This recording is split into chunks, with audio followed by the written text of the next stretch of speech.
Cette jeune dame est aussi victime que n'importe quel autre Sénégalais aujourd'hui parce que nous sommes tous victimes de cette situation nauséabonde que nous vivons, de cette situation qui aurait dû être évitée parce que nous sommes dans un contexte mondial où toutes nos énergies auraient dû être organisées pour faire face à la seule contrainte qu'est la Covid-19, le relèvement de notre économie et la stabilisation du tissu social. On nous a mis ça devant nous parce que des esprits mal intentionnés, avec peu d'épaisseur, sans scrupules, sans moralité,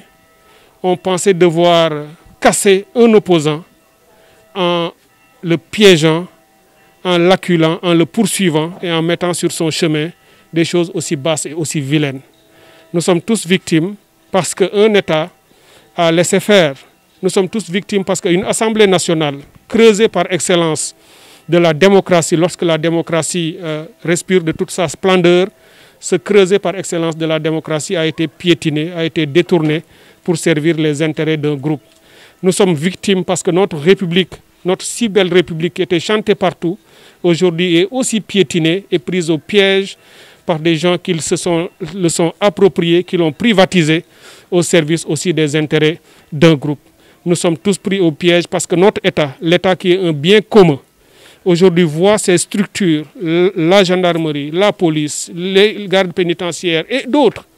être utilisées face à leur peuple, alors qu'au moment où nous nous parlons, ils devraient être en train de faire autre chose. Donc ceux qui sont à la base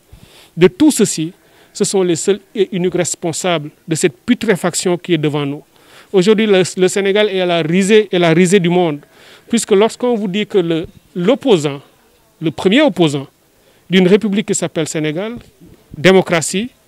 de façade au moins, en tout cas de nom, est victime de cette machination, poursuivi parce qu'accusé de viol, par une jeune dame, pauvre jeune dame, manipulée aussi,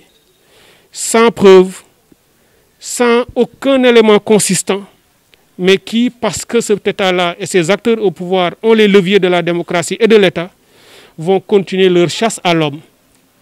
comme l'a fait l'Assemblée nationale, en tentant de livrer Ousmane Sonko pieds et poings liés à l'exécutif pour participer à sa mise à mort politique.